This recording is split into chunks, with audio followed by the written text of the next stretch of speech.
My phone rang just as I was hanging off a steel beam in the middle of a factory. It was one of those days where the sun felt like it was trying to burn a hole through your back. I was mid-installation on a high-voltage panel when the name lit up on my screen. Greg, neighbor. Greg never called me during work hours. We were weekend cordial at best. Coffee on Sundays, maybe a game once in a while, but not midday call kind of close. I answered, still catching my breath. Something wrong, Greg? There was a pause, then 3 sentences that made my blood run cold. You need to come home. There's a U-Haul parked in front of your house. 3 guys are moving stuff out, and Rachel is the one giving them orders. I froze, sweat dripping down my back, but I felt ice in my chest. Greg's voice dropped lower, like he didn't want anyone to hear him. I thought maybe you were moving and forgot to mention it, but they're carrying out your leather couch, your big screen. I don't think this is a normal move, man. I don't even remember climbing down from the beam. All I know is, the moment my boots hit solid ground, I ran, yanked off my gloves, threw my hard hat aside, shouted something to my supervisor about an emergency, possible break-in, and then I was in my truck, tearing through traffic like the world was on fire. My head was spinning. None of it made sense. Rachel hadn't said a word. No fights, no signs. Just last night she'd asked what kind of cabinets I wanted for the kitchen remodel. But then I turned the corner onto our street and saw it. The U-Haul, parked crooked on our front lawn, ramped down. One guy was hauling out the wooden dresser I built myself. Another carried my sound system. And right there, front and center on my grass, was Rachel. Leggings, tank top, hair in a bun, clipboard in hand. She didn't look flustered. She looked focused, like she was just checking off another to-do on her list. Standing beside her was a guy in designer sunglasses and a smug-ass polo. He looked like someone's ex, and a sleazy car salesman had a baby. And he was barking orders at the movers, from my front porch. I didn't even park. I slammed the brakes, flew out the door, and stormed toward him. I didn't say her name. I didn't shout. I walked straight up to the guy. "What the hell are you doing in my house?" He looked me up and down like I'd just interrupted his spa day. "Mind your business, pal." I don't remember balling my fist. I just remember the first punch, the crunch of teeth, the jolt through my wrist up into my shoulder. He dropped. Sunglasses flew. Blood spilled from his mouth. I got on top of him and kept swinging. Again and again. Everything around me disappeared. Just me, this guy, and the feeling of being robbed in broad daylight. I pulled out my phone, hand still shaking. 911. Someone's trying to move stuff out of my house. I've detained one. Send someone. Now. Right after I hung up, I heard a scream. "Mike, what the hell are you doing? Get off him!" Rachel rushed over, shoved me off, dropped to her knees beside him, dabbing at his bloody face like he was some poor victim. I was panting, chest heaving, and I yelled, "You know this guy?" She looked up. No shame, no fear, just annoyed. Like I was the one causing a scene. "Yeah, this is Tyler, my boyfriend." Everything went silent, not because I was shocked, but because something inside me just went cold. I don't even know how many more times I kicked Tyler. All I know is the cops showed up and pulled me off him. A few minutes later, Lily got home. She stopped on the sidewalk, took in the whole scene. Her mom, some strange guy, cops, nosy neighbors watching from their porches. She looked at me, then looked at her mom, and then, in a voice way too calm for a teenager, she said, "Oh, so that's the Tyler you've been talking about?" When the cops showed up, I was still standing there, breath ragged, knuckles bleeding, shirt clinging to my back with sweat, and whatever was left of a rage I never knew I was capable of. They stepped in, pulled me off Tyler, helped him to his feet.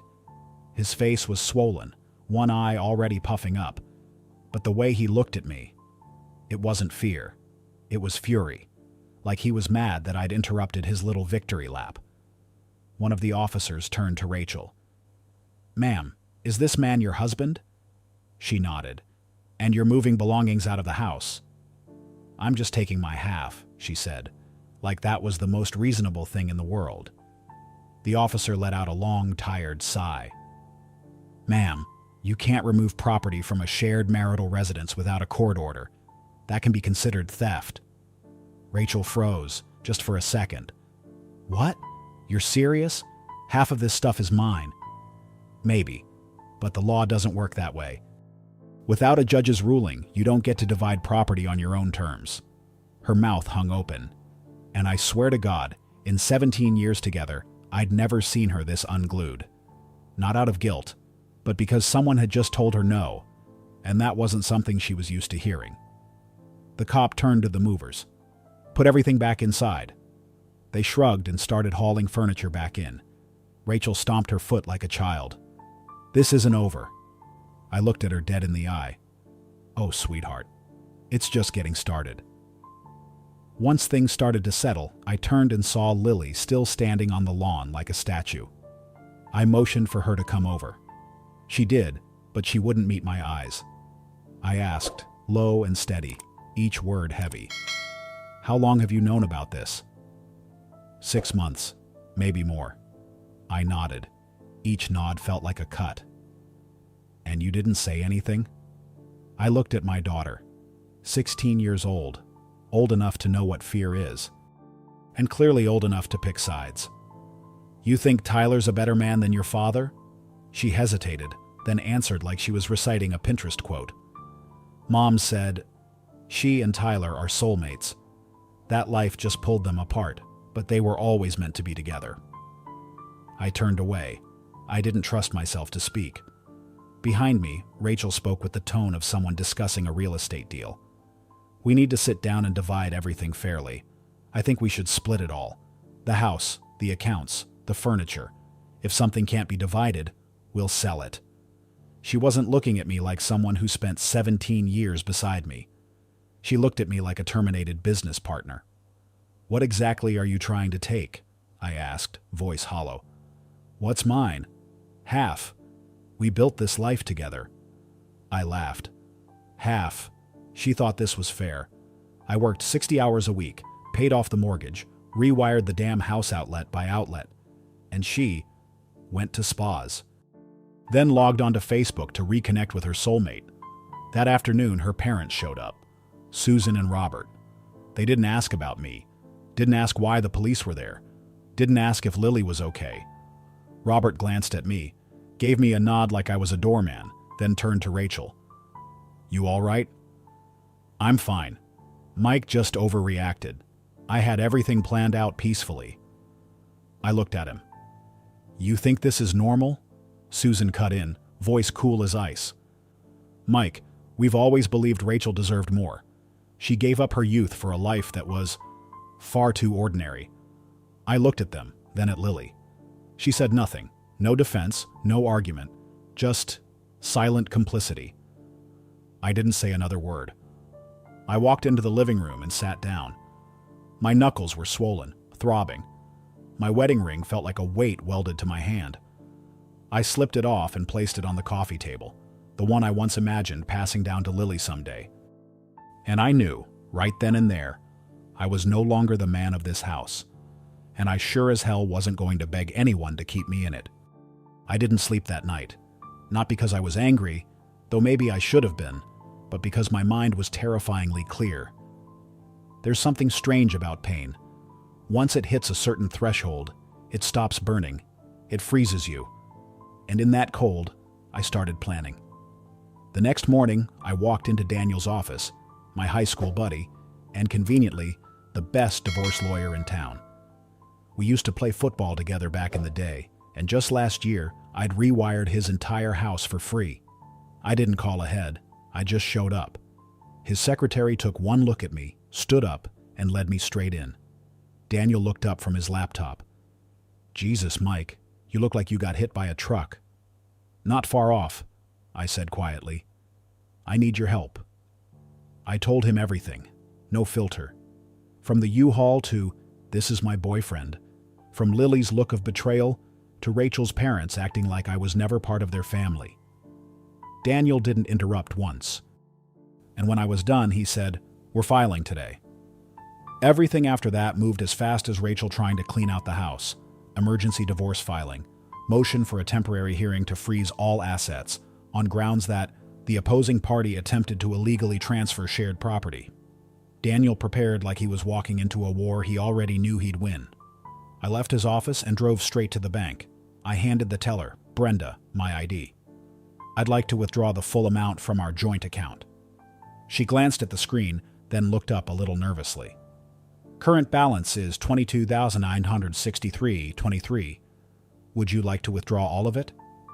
I paused, then said, "No, leave 37 down." She raised an eyebrow. "Why that amount?" I looked her dead in the eye. "That's the total my wife has contributed to this account over the past year." I signed the withdrawal slip and walked out with a printed bank statement in my pocket, a tiny piece of paper with enormous value. Then came a string of clean, precise moves. I called the insurance company and removed Rachel from my 401k and life insurance beneficiaries. Called HR and updated my beneficiary to my sister, the one person who'd always had my back. Called the credit card company, reported a lost card to instantly disable the shared account. Canceled all streaming services, Netflix, Hulu, Amazon, Spotify. Called the gym. Rachel's no longer part of the family plan. Take her name off. I didn't leave a single thread she could use to stay connected to my life, not even a damn TV remote. And then I made one more call. Not to Rachel, but to my mom. She stayed quiet for a while after I told her everything. Then she said, "Mike, I can't say I'm surprised. Why didn't you say anything before?" "Because you loved her too much, and I didn't have proof. Just a mother's instinct. But we always know." I told her I was thinking of letting Rachel keep Lily, and her response was immediate. "Are you sure about that? She's still your daughter." "Mom," I can't look at her without remembering the way she chose Rachel's side. She knew. She hid it. She told me her mom deserved more, that if Tyler hadn't moved to Europe, she would have been his daughter. I didn't yell. I didn't cry. I just said it, like I was reading a bank statement of my own emotions. My mom sighed, voice softer now. "Then let her stay with me for a while. Give both of you some space. But don't make anything permanent while you're still hurting." I nodded. She was right. But in that moment, I just wanted silence. The next day, Rachel was served the divorce papers, hand-delivered at her hair salon. I paid extra for same-day delivery. I wanted her to know I wasn't sitting around waiting to be sliced in half. The house, in my name, I bought it 2 years before we even got married. The moving truck, company property, mine. The sedan she drives, separate asset. She gets to keep that. I didn't ask for alimony. We made about the same income. The only thing I agreed to? Basic child support for Lily until she turns 18. Not a cent more. Then Rachel started calling. First angry, then panicked, then begging. I didn't answer. Just sent one short reply via text. All communication goes through my attorney. No shouting, no swearing. Just victory, in silence. I let her have Tyler. I let her have our daughter. I only took back the one thing I actually needed, my peace. 2 weeks later, the first hearing took place. I showed up early, wearing the cleanest suit I still owned. Freshly shaved, hair combed neatly. Not to impress anyone, just to remind myself that I was still a man with worth, with discipline, and with dignity. Daniel was already seated in the front row, arranging his files like he was prepping for a keynote. He didn't say much, just nodded. We'd gone over the strategy a dozen times. Everything was locked in. A few minutes later, Rachel walked in. She held a thin folder of documents and was followed by a young female attorney, green, maybe 2 or 3 years out of law school, tops. Her name was Vanessa, and trailing behind them was Tyler. He walked slowly, the bruise from our first encounter still puffing up one side of his face, lips pale. He didn't look at me. Good. Because if he had, I'm not sure I'd have stayed calm. Lily came in last, with Susan and Robert. She didn't look my way. Just walked straight to the other side and sat next to her mother. I wasn't surprised, but damn, my chest still felt like it weighed a ton. The judge entered, called out the names, and began the hearing. Vanessa stood up right away, voice a little shaky but trying to sound firm. Your Honor, my client requests an equitable division of assets, including the marital home, retirement accounts, and spousal support from her ex-husband. Daniel didn't flinch. He waited for his turn. When it came, he calmly opened one folder.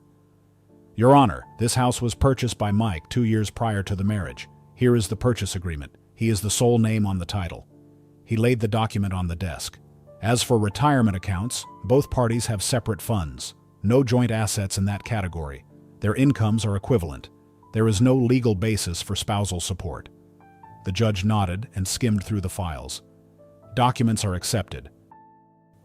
Vanessa tried to argue, saying Rachel had contributed emotionally and with time to the relationship, but the law doesn't quantify emotions. Daniel kept going. Regarding the joint account, here's the bank statement. Mike deposited over $20,000 in the last 12 months. Rachel contributed $37. The room went quiet. Vanessa froze.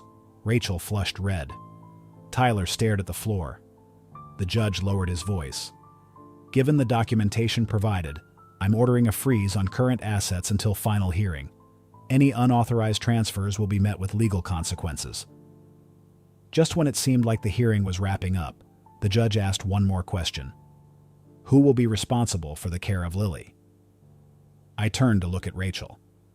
I honestly thought, genuinely, that she would fight to keep our daughter with her. But Rachel looked up, as casually as if she were canceling a dinner reservation. I'll be moving in with my boyfriend. It's far from Lily's school. I don't want to disrupt her senior year. Lily whipped her head toward her mother, eyes wide in shock. The judge turned to me. Do you agree to take custody? Daniel stood. My client proposes that Lily stay temporarily with her maternal grandparents. He doesn't want to force his daughter into any situation while she's emotionally unstable. But he is fully prepared to support her financially and provide housing if she chooses. I didn't say anything. I just looked at Lily. For the first time since entering the courtroom, she looked back at me. Her eyes were empty, like someone had drained all the trust out of her. The judge nodded, ruled for a temporary placement with the grandparents. Both Rachel and I were ordered to contribute child support. Custody arrangements would be revisited depending on Lily's emotional condition. The hearing ended. I stood, gathered my papers. Daniel gave me a silent pat on the shoulder. I turned to leave when I heard Lily's voice. Dad. I stopped. Didn't turn. What? Her voice cracked, hoarse. Do you hate me? I closed my eyes for a beat. Wanted to say yes, because you knew and said nothing. Wanted to say yes, because you stood beside your mother, who betrayed me for months. Wanted to say yes, because this hurts more than I can explain. But all I said was, I don't hate you, Lily. I just can't look at you right now without seeing the wound. And I walked away. Didn't turn around. But I heard her sob behind me, and my heart broke all over again. 3 weeks after the hearing, my phone rang while I was going over the electrical schematics for a new project. The caller ID flashed on the screen. Susan, Rachel's mom. I almost didn't answer, but something deep down nudged me. Just pick up. I slid my thumb across the screen. Hello? Her voice was softer than usual, none of the cold edge she used to carry. Mike, I'm calling about Lily. I tightened my grip on the phone. What's going on with her? She's not okay. She's not eating, barely sleeping. Her grades are tanking, and she hardly talks to anyone anymore. I think she's slipping. I sat down on a bench at the worksite. Susan went on, slower this time. She thinks you hate her, Mike. She truly believes that. I let out a heavy breath. I don't hate her. I just don't know what to do with her. I know. But there's something you should probably hear. She paused for a second. Rachel threatened Lily. Told her if she ever said anything to you about Tyler, she'd send her away to boarding school out of state. Said she'd never see her friends again. Or you. It felt like someone had clamped their hand around my chest. Susan's voice dropped even lower. She was stuck, Mike. She's just a kid. And I think she needs to know you're still there. I nodded, even though no one could see me. I'll come by. Today. I drove to Lily's grandparents' house in the late afternoon. The sun was already sinking, casting long shadows of trees across the sidewalk. When I stepped onto the porch, I saw her sitting there alone. She looked thinner than before. A baggy hoodie swallowed her frame, hair tied back in a messy knot, dark circles under her eyes. When she saw me, she shot to her feet like she wasn't sure whether to run toward me or back away. I kept my voice soft. "Your grandma called me, said you're not doing well." Lily shrugged, eyes darting away. "I'm fine." I sat down on the porch steps and patted the spot next to me. "Come sit with me for a bit." After a moment of hesitation, she did. Not right next to me, but close enough that I could feel the space between us shrinking, just a little. I didn't ask anything right away, just sat there, letting the silence loosen the tension in the air. Eventually I said, "Grandma told me what your mom said to you, if you told me about Tyler." Lily nodded, eyes welling up. She said I'd regret it. That if her life fell apart, it would be my fault. I got scared, Dad. Her voice cracked. I knew it was wrong, but I didn't know what to do. I just wanted everything to stay peaceful. I looked over and saw her shoulders shaking. "I thought you picked your mom," I said gently, not accusing, just stating what I'd felt. "I thought you saw me as the one who didn't belong." Lily didn't say anything at first. She just cried. Silent, tight sobs that made her fold in on herself like a crushed leaf. "I didn't think that," she whispered. "I never thought that." I clenched my hands, trying to keep steady. I was hurting, but I was wrong too. I shouldn't have pushed you away. She turned to look at me, her eyes red and raw. "Are you still my dad?" I wrapped an arm around her and pulled her in, gently. When was I ever not? That broke her. She started sobbing, loud this time, head pressed into my shoulder, her whole body trembling. I held her, just held her, and let her cry. Let the pain drain out in tears, for both of us. When she finally started to settle, I asked, "Would you maybe want to come visit my new apartment this weekend? It's not big, but there's a room set up for you, if you want it." Lily looked up, her eyes finally catching a bit of light. "Really? You saved a room for me?" I nodded. "Of course. You think I wouldn't be ready for this day?" She smiled, faint, but real. And for the first time in months, when I looked in her eyes, I didn't see Tyler. I didn't see Rachel. I just saw my daughter. And I knew we still had a chance. 3 months later, the apartment started to smell like a real home. Lily and I lived together, not perfectly, not without tension, but enough to make me feel like I was rebuilding something I once thought was lost for good.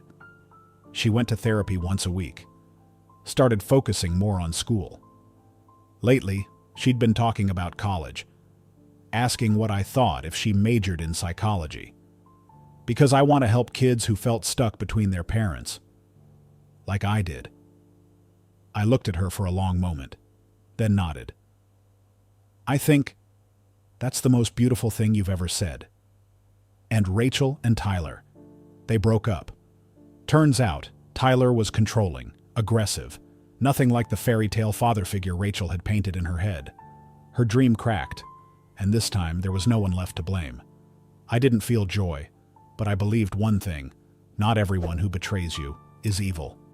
Sometimes they're just chasing something they think will make them happy, until they realize they've been running away from who they really are. And then karma finishes the job. I didn't ask much about Rachel. Lily shared when she wanted to. They still met up every few weeks, usually for lunch. I didn't interfere, didn't control it. I just made sure it never pulled me back in. As for Rachel, she still texted from time to time, mostly about paperwork, taxes, Lily's health insurance, forms that needed a signature. I kept it professional, short, civil, no emotion, no overstepping. She tried, here and there, to slip in something more personal. "How have you been? Anyone new in your life? We had some good memories, didn't we?" I never replied to those. I'd learned a hard but priceless truth. Some doors close not to make you mourn, but to protect your peace. I was wrong once, letting anger win, pushing my daughter away. Back then, I thought I was punishing her by leaving her with her mom. I thought maybe it would wake her up. But now I know. Loving a child isn't about teaching them a lesson. It's about teaching them safety.